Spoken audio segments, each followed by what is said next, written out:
Hello guys, welcome to my channel. আমি রনিতা, তোমরা দেখছো অনমোল আর্টস।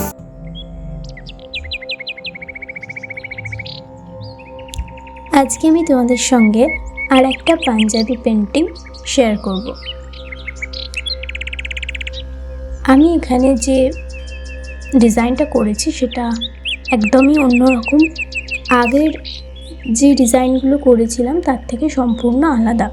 কাস্টমারের এটাই চাহিদা ছিল যাতে আমি একদম অন্যরকম একটা ডিজাইন তাকে আমি দিতে পারি। তো আমি এখানে ময়ূরের পালক এই থিমটাই বেছে নিয়েছি। তো চলো আমি পেন্টিংটা করি। তার আগে তোমাদের প্রত্যেকবারের মতন কিছু টিপস আমি দিচ্ছি। ভিডিওর পরবর্তী সময়েও আমি আরও কিছু টিপস তোমাদেরকে দেব। পুরো ভিডিওটা দেখো, তাহলে তোমরা টিপসগুলো সম্বন্ধে জানতে পারবে এবং কাজ করার সময় কোনো রকম সমস্যার সম্মুখীন তোমরা হবে না। প্রথম টিপস হচ্ছে, আমরা যখন যে পাঞ্জাবিতে কাজ করব সেটা বাজার থেকে কিনে এনে সঙ্গে সঙ্গে রং করব না। প্রথমে সেটাকে নর্মাল জল কাঁচা করে শুকিয়ে নেব, দিয়ে তারপরে ইস্ত্রি করে নেব, তারপরে সেটা ইউজ করব।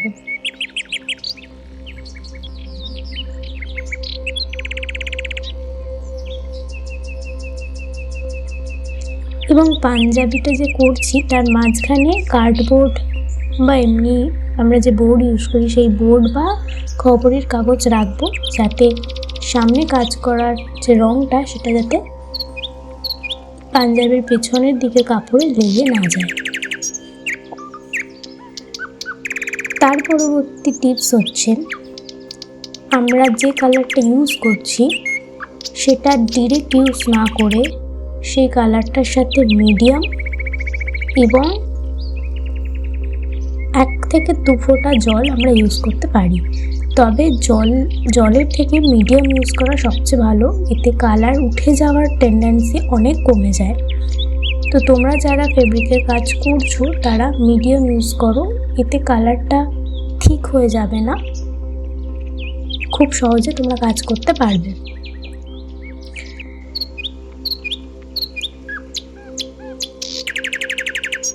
আর কালার যত হালকা থাকবে, মানে যত কম গাঢ় থাকবে, কাজ করতে তত সুবিধা হবে এবং কাপড়ের ওপর তত বেশি দিন লাস্টিং করবে কালার।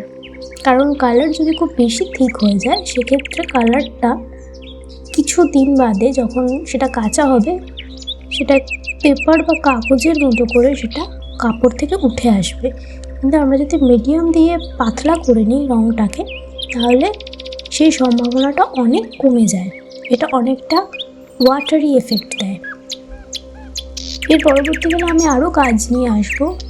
তোমরা আমার কাজ দেখার জন্য আমার চ্যানেলটাকে সাবস্ক্রাইব করে রাখো, তাতে তোমরা পরবর্তীকালে আরও যে ভিডিওগুলো আসবে সেগুলো জানতে পারবে বা দেখতে পারবে।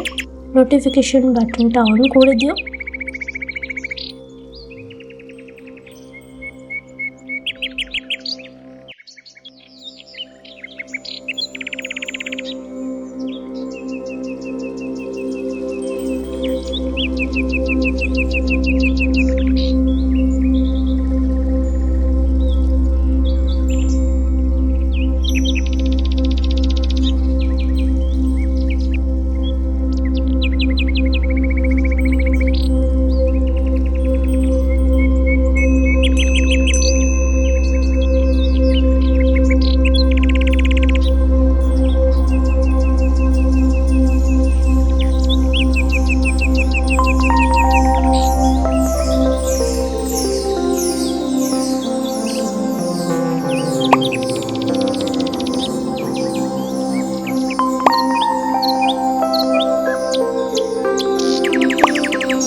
এখানে প্রত্যেকটা স্টেপ দেখিয়েছি এবং গাঢ় বা ডিপ কালার থেকে আমি আস্তে আস্তে হালকা কালারের দিকে আমি গেছি, যেটা নর্মালি আমরা অ্যাক্রিলিকে করে থাকি ক্যানভাসের উপর, সেটাই আমি কাপড়ের উপর করেছি।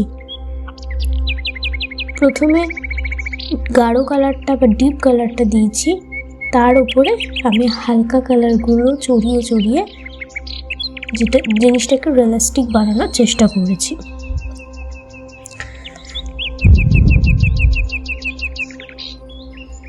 তোমরা যারা নতুন কাজ করছো কাপড়ের ওপর, তারা খুব সিম্পল ডিজাইন রেখো। তোমরা দরকার হলে আমার আগের ভিডিওগুলো দেখে নিও, সেখানে খুব সিম্পল জিনিস বা সিম্পল নকশার উপরে কাজ আমি দেখিয়েছি। তো আমার মনে হয় খুব বিগিনার লেভেলে যারা আছে তারা এই কাজটা স্কিপ করতে পারো, কারণ এটা একটু হার্ড কাজ এবং এটা অনেক সময় ধরে আমায় করতে হয়েছে, কারণ এই কাজগুলোর উপর অনেক পরিশ্রম লাগে, ধৈর্য লাগে। তো সেক্ষেত্রে আমি বলবো যারা নতুন কাজ শিখছো তারা একটু অন্যরকম কাজ করো, সহজ কাজগুলো করো এবং প্রথমেই ভালো কাপড় বা ভালো পাঞ্জাবিতে কাজ না করে ছোট রুমাল, নিজস্ব পরার যে আমরা যে নিজস্ব বাড়িতে পরার জন্য যে গেঞ্জি ইউজ করি বা টপ ইউজ করি গেঞ্জি কাপড়ে, সেইগুলো ইউজ করতে পারো প্রথমে কাজ করার সময়। আমিও এভাবেই কাজ শিখেছি, নিজের রুমাল বা টপের ওপরে ড্রয়িং প্রথমে করে নিতাম, নিয়ে কালার করতাম এবং সেটা আমি ইউজও করেছি। তারপর আস্তে আস্তে আমি পাঞ্জাবিতে পেন্টিং করেছি। তোমরা যারা আমার এই পাঞ্জাবির পেন্টিংগুলোকে পছন্দ করছো বা তারা যদি চাইছো যে আমার থেকে এরকম টাইপের কোনো কাজ আমাকে দিয়ে করাবে, তাহলে আমার সাথে যোগাযোগ করো। ডেসক্রিপশনে ইনস্টাগ্রামের লিঙ্ক দেওয়া আছে, বা ইমেল করতে পারো, তোমাদের যেটা ইচ্ছে আমাকে অর্ডার দিতে পারো, বা যে কোনো প্রয়োজনে আমার থেকে সাহায্য লাগলে তোমরা আমাকে জানিও, বা এমনি আমার সাথে কন্ট্যাক্ট করার জন্য তোমরা ইনস্টাগ্রাম বা ইমেলে আমার সাথে কন্ট্যাক্ট করতে পারো।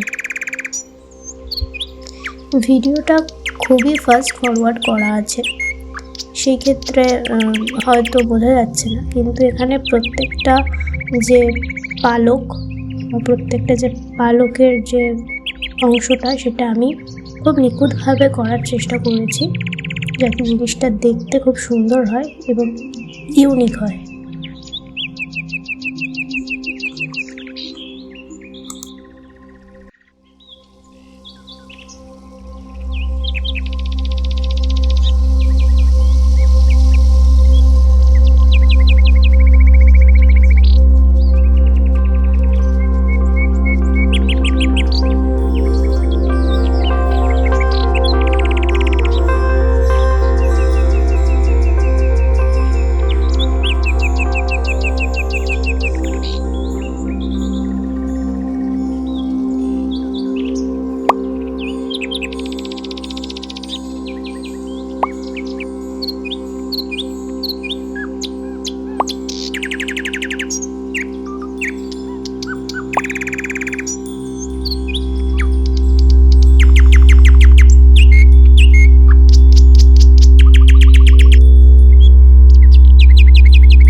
চলো আজকের ভিডিও এটুকুই। তোমরা আমাকে কমেন্ট করে জানিও তোমাদের ভিডিওটা কেমন লাগলো।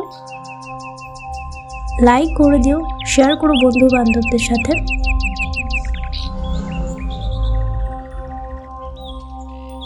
চলো দেখা হচ্ছে নেক্সট ভিডিওতে, ততদিনের জন্য ভালো থেকো, সুস্থ থেকো। Bye bye guys.